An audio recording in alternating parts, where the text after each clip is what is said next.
Shalom. We continue with our study in Pirkei Avot. We are in chapter 3, and the Mishna with which we will begin today is number 3. In some other editions, this Mishnah appears as number 2, but usual books you will find that in Pirkei Avot this is number 3, the coming one. So I will read it. Rabbi Hananiah ben Teradion. Sometimes we say Rabbi Hanina ben Teradion. Omer. Now who was this great rabbi? Rabbi Hanina ben Teradion used to say, or said, or says. Rabbi Hanina ben Teradion was a great man in Jewish history, even though his end was tragic. He lived at the time in the Roman government. They would sentence to death anyone who would be caught studying Torah. Well, this decree did not prevent Rabbi Hanina ben Teradion from continuing to learn Torah. And he kept on going on until he was caught and he was put to death. His death was that he burned alive while holding a scroll of Torah in his hands. The Talmud tells us that the disciples who were looking at this terrible thing, they saw that the scroll of the Torah burning, but the letters come out, the letters of the Torah, and fly away. What does it mean? So the commentaries say that it means that no matter how much our enemies, the enemies of the Jewish people, will persecute us, no matter how much they will make us suffer, they might succeed to kill and to hurt us a lot, but they will never break our spirit, which is in the Torah. The Torah is the spirit of the Jewish people, and that they cannot break. Rabbi Hanina ben Teradion was caught by the Romans. He was known as, he lived in an area in the region of the lower Galilee, and he lived in a small village called Sachnin. Still today we know about it. His daughter was the famous Beruria, the wife of Rabbi Meir. Beruria was known for her greatness and her knowledge in Torah. There are many stories about Beruria, the daughter of Rabbi Hananiah ben Teradion. So enough said about that, even though there is so much more to say. What is it that he is teaching us? שניים שיושבים ואין ביניהם דברי תורה, הרי זה מושב לצים. He says, two people, if they are sitting together, which means they are talking together, ואין ביניהם דברי תורה, and they don't talk Torah, words of Torah are not between them, just plain word, plain talk. הרי זה מושב לצים. This is a seat of the scornful, which means, according to Rabbi Hanina ben Teradion, if you use your time idly without using it for Torah, it's like if you are just, if your seat where you sit is a seat of people who are people who scorn everything, which means everything is vain in their eyes. Shene'emar, and they brought a source for this in the book of Tehillim, the Psalms, in chapter 1, Uvmoshav leitzim lo yashav. One of the three very important things relating to a person who is a perfect man, Ashreya ish, a happy man, is a person who doesn't sit in the seat of the scorners, which means don't waste your time. That's what it means. And how should you use your time? For a Jew, of course, learn Torah. there is a discussion between you and your friend, unless if there is some discussion that is extremely important when it comes to your livelihood or something like this, okay. But otherwise, plain talk that has no value, that's terrible, because you're using that time which is so precious in life rather than using it for Torah, which brings life into us. אבל שניים שיושבים ויש ביניהם דברי תורה, שכינה ביניהם. On the other hand, if you have two people who sit down together and they learn and there is plenty of Torah between them, then the divine presence is above them, is also among them, which is God himself participates with them. Shene'emar, there is also a source for this thought in the book of Malachi, in chapter 3, Az nidberu yir'eh Hashem ish el re'ehu, when the God-fearing people, one to his friend, talking to each other, which means they are talking divrei Torah that otherwise they wouldn't be called God-fearing people. Vayakshev Hashem, and God listens to them. Vayishma, and he hears what they say. Vayikatev sefer zikaron lefanav, then their words are written in a book of remembrance.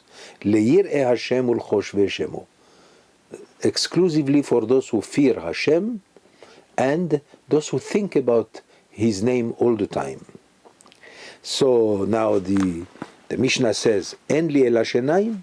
So we understand now that two people who sit down and learn together Torah, then the divine presence is among them. What about if one person learns Torah? I mean, we all do, not always. מניין שאפילו אחד שיושב ועוסק בתורה, שהקדוש ברוך הוא קובע לו שכר. How do we know that even if one person sits down and he learns Torah by himself, that Hashem, that God, blessed be He, gives him a reward for that? Shene'emar, as it says also, there is a verse in the book of Echa, in chapter 3, Yeshev badad veidom ki natal alav. Even when you sit in total solitude and you study Torah, you have no one else to talk to, right? But you are learning. Ki natal alav. You shall also take your reward for that. Now, just another thing to say here, halachically. Our sages always say that it's better to learn, when you learn Torah, it's better to learn with another person. That's what we call chavruta. You have to have a friend with whom you learn. But let's say you don't have, or if you have reached already a maximum of knowledge, you are a great man and very, very great Torah scholar, and or you wake up in the middle of the night and you sit down and study, of course it's very good, of course. But when you study with someone else, then your words are written in the book of remembrance. The explanation is that you remember better what you study. When you study by yourself, it's very difficult to remember much. When you study with someone else, you explain, you talk about it, you discuss it. So automatically you will be able to learn and remember what you have learned. Now, Mishna Dalet, the fourth Mishnah. Rabbi Shimon Omer. Finally we have Rabbi Shimon. But who is this Rabbi Shimon? Well, take it as a rule. Anytime it says in the Talmud or in the Mishnah the name Rabbi Shimon, and that's all, then you should know we are talking about the famed Rabbi Shimon Bar Yochai, also persecuted by the Romans, because I did say this story because he did not refer to the Romans with respect, or he always belittled the work of the Romans, so he was sentenced to death and he had to flee and hide. He hid in a cave for 12 years, learning the mysteries of the Torah and the secrets of the universe, that which we call Kabbalah, and he is the one who gave us the book of the Zohar. The Zohar is the source of study for all the Kabbalists.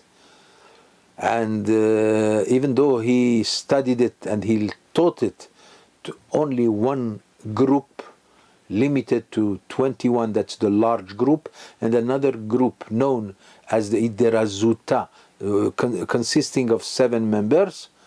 But then his Torah now, at the time of when the Mashiach is about to arrive, so his Torah, his Torah is becoming more and more popular to study it.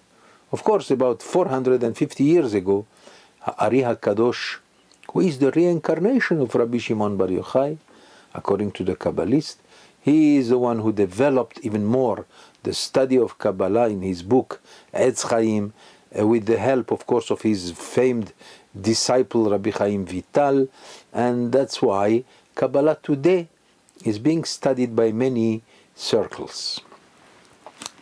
Well, there's much more to say about Rabbi Shimon Bar Yochai. Rabbi Shimon Bar Yochai appears almost in every page of the Talmud.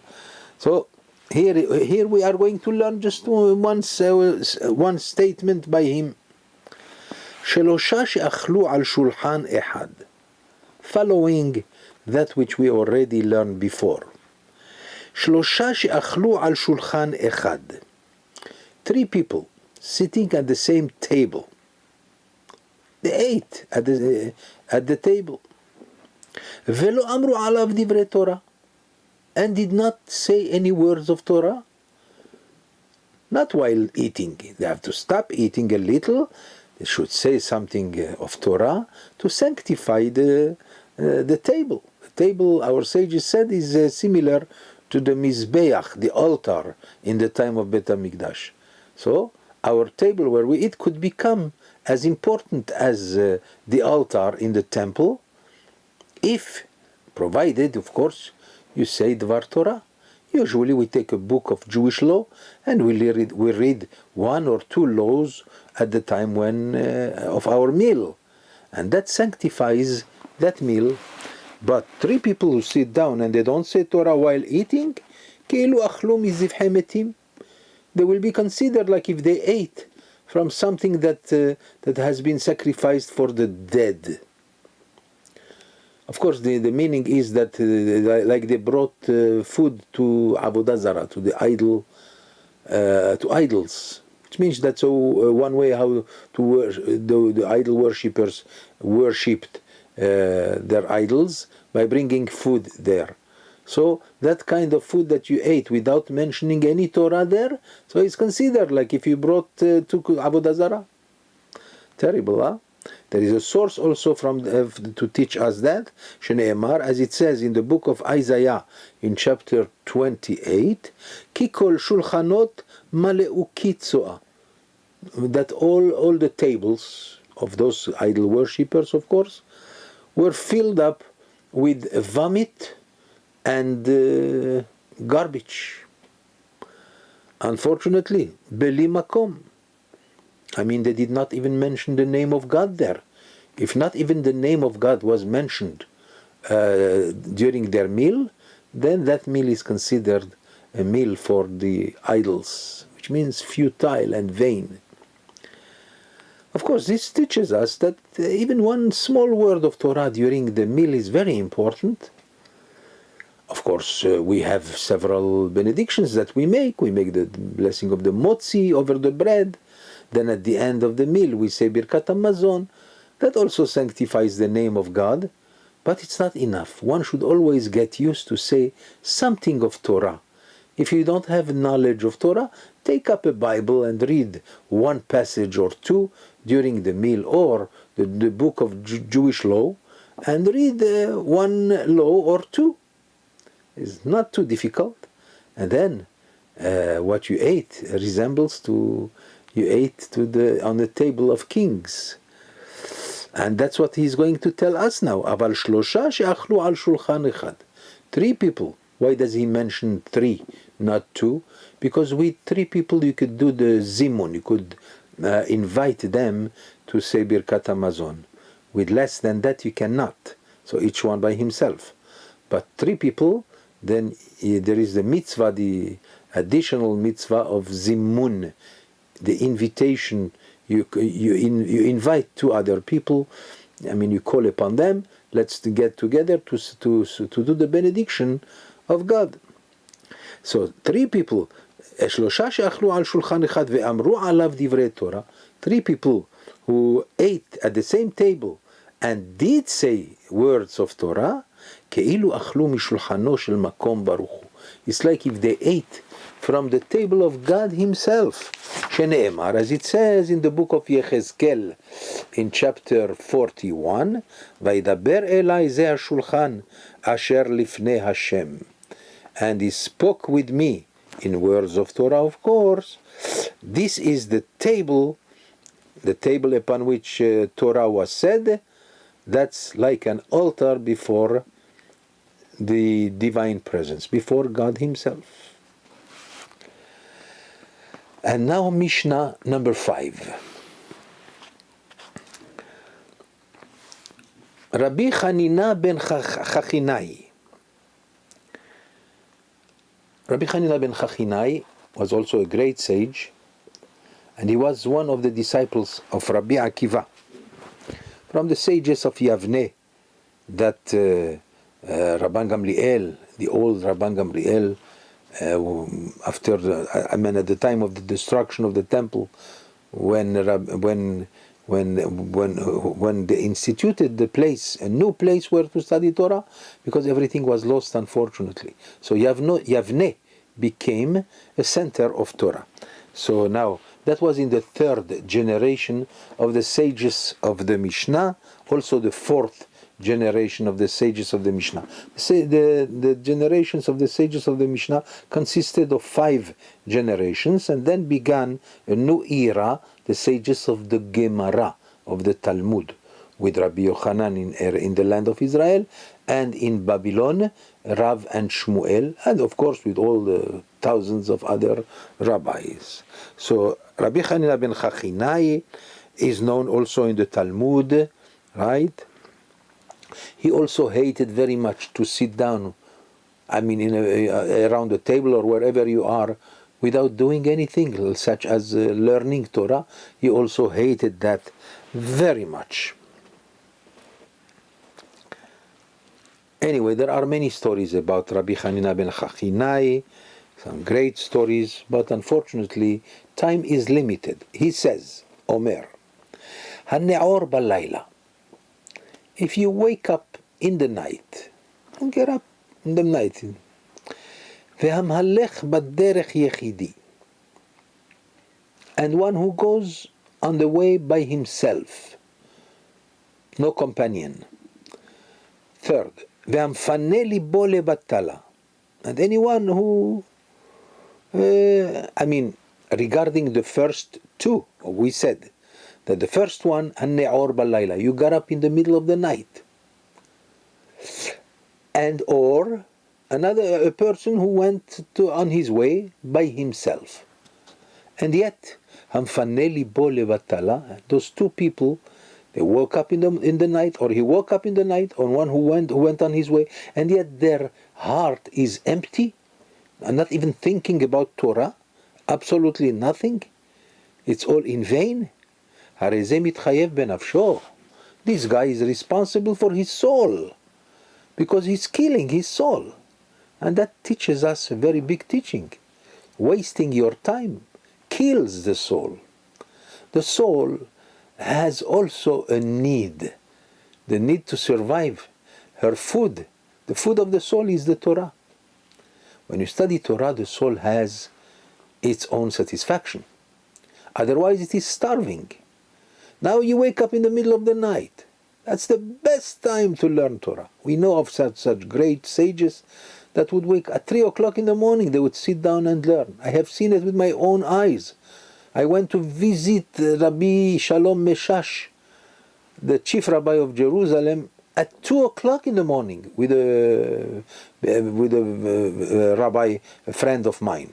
I don't want to mention names. We saw him sitting down and learning. That's the way of a sage. Otherwise, you wake up in the middle of the night and nothing is there.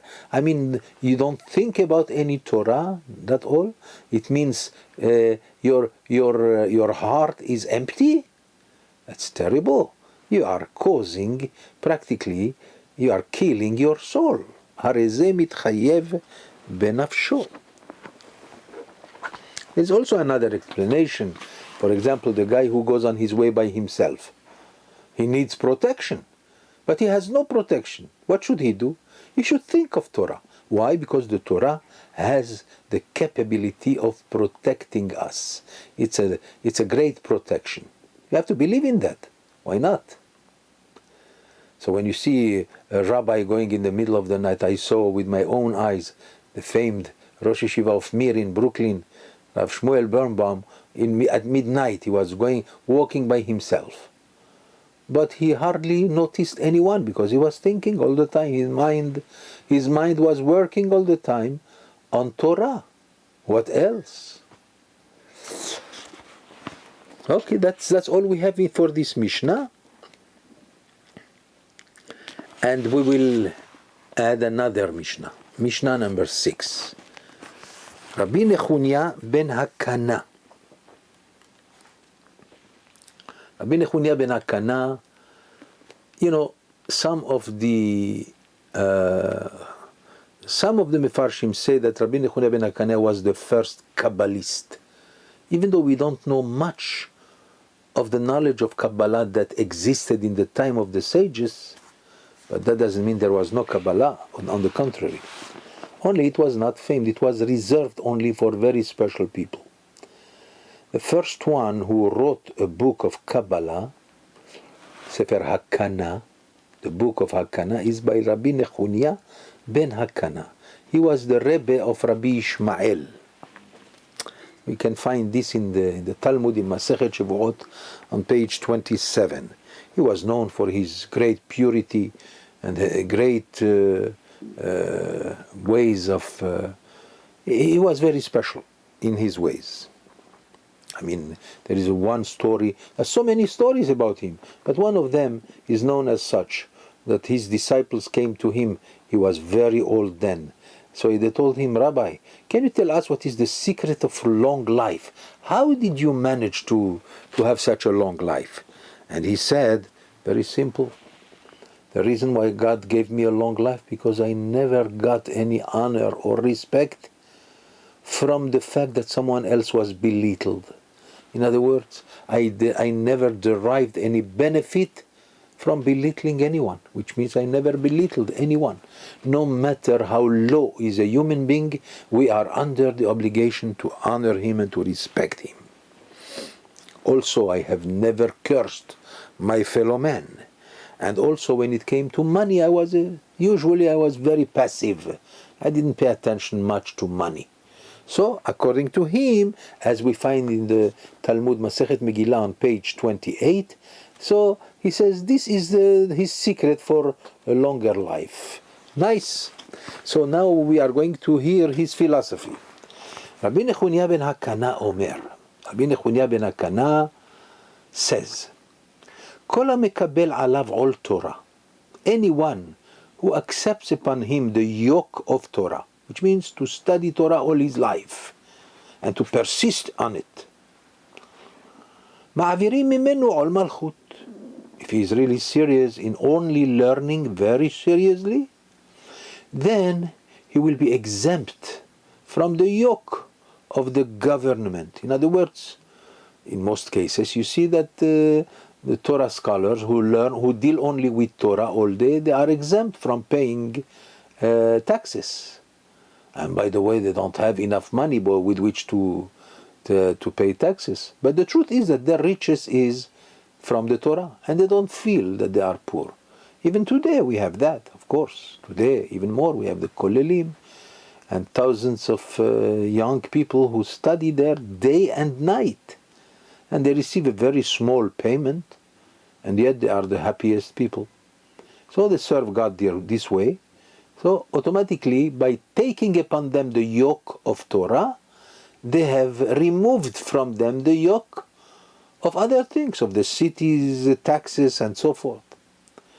Ve'ol derech eretz. I mean, also, they remove from him, because he has taken upon him the yoke of Torah, which is quite heavy, right? So automatically he is exempt from the yoke of working. For example, plain working in and taking upon himself the responsibility of other things in life that we all have. This is an issue that is quite actual. וכל הפורק ממנו עול Torah. But if you reject the yoke of Torah, many people, they don't learn Torah at all. Not even 1 hour a day. Our sages say in the Talmud, in Masechet Shabbat, we find that some of the first questions that one is being asked when he goes to heaven is, did you set a fixed time for learning Torah? Which means every day. And there is no excuse. Every day you have to learn Torah. You cannot learn all day. You learn a little. 1 hour. According to the Shulchan Aruch, you have to learn at least 3 hours a day. But I'm talking now about people who learn 18 hours a day. Right? That's something else. But a guy who does not learn at all, he doesn't have even a smell of Torah upon him, then נותנים עליו עול מלכות ועול דרך ארץ, and automatically he will become responsible for all the yokes.